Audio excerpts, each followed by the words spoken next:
What's up? In this video I'm going to talk about confidence surfing overhead waves. So if you find that your confidence goes down every time the swell goes up, I'm going to tell you that's probably a good thing actually. It's a good thing because low confidence tells me that you have a healthy amount of respect for the ocean and you know that you're not there yet. But also, in my experience, the worst times in the ocean where I let my ego get ahead of me and I nearly drowned, that actually led to the biggest explosions in my progress because I had that motivation, that fuel that I didn't want to be in that situation again. So if you've been rocked out in the ocean or if you're a beginner trying to make progress, the good thing about having a bad experience is I feel like the ocean gives us the lessons we need at the time, and that's really what happened for me. The thing about being held under for long periods of time is that it puts you face to face with your own mortality. So it's a survival fear, which is so deep and embedded in our DNA. So having that fear really sticks with you. So if you have that and you don't do anything about it, then it's an even bigger problem, because if you had that bad experience, then you're on the beach waiting to paddle out and you know you haven't gotten stronger, you're already starting in an elevated state of worry. So paddling out in that state is going to put you in a lot of trouble. So the way to remedy that is to get stronger on land. So you'll know your limits are getting better through training on land. So then you're starting out paddling out. Before you even get out there, you know that you're better and stronger. So you're starting on a better foundation. But then actually having the techniques and knowing what to do in heavy situations and having the familiarity with it through training allows you to better handle it when those heavy situations do happen out there. So this technique I'm going to give to you is super powerful. It covers a whole lot in a really short amount of time. So there's two sides. There's training and there's technique. Training is making your limits get stronger, like your breath hold time, and better improving your recovery time. The technique is like how you actually perform the breath holds in the recovery. So technique matters a ton. The reason it's important to train this is because you got to get the reps in. The way I define breath training is this. Breath training is both subconscious, meaning you don't have to think about it, it just happens, and it's conscious. You can bring it into the conscious and focus it and control it, right? So breath training is bringing it to the conscious, working on it, making it stronger, but then putting it back in the subconscious. That's so important. You have to put it back. The reason being is when things get heavy out there, you can't be thinking about what to do next. It has to be a subconscious reflex, because if you have to think about it, it's too late. So a good way to put this is you won't rise to the occasion, you'll sink to the level of your training. So it's important to get the reps in at home, make it a subconscious reflex, doing the optimal thing, and then extending your limits as far as breath hold and stuff like that go. So this technique I call emotional intercept. Surf specific breath holding means you're holding your breath under stress. So we're going to put ourselves in a stressful state from the safety of our home and then practice recovering from it as quickly as possible.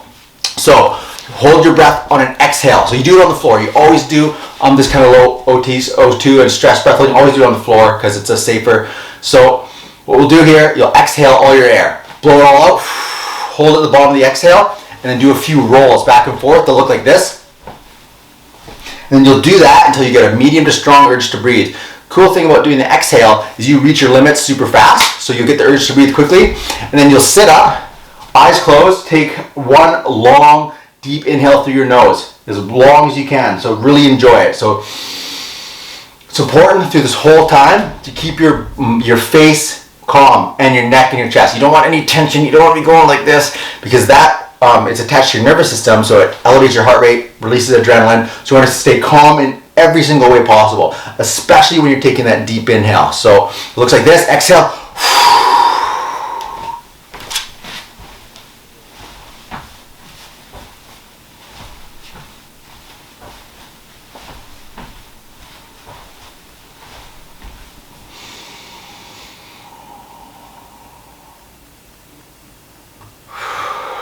And then repeat. So, a couple things to highlight there. This isn't meant to push your limits. So it's not to be a max breath hold where you're really pushing your limits. In order to you're just getting that strong to medium urge to breathe. It gives you those need to breathe sensations, so you become familiar with them. But then on the recovery time, you see how long and deep I took it, right? You want to stretch it out. So it's really enjoying it as much as possible. But in doing that inhale through the nose, really calm, eyes closed, slows your heart rate and just gives this sense of calm and release and relief over your whole body. And you'll notice it is the contrast between rolling around with no oxygen and feeling those alarms go off to be like calm, sitting still and controlled is a really stark contrast, which and the more you do it, the better you get at it.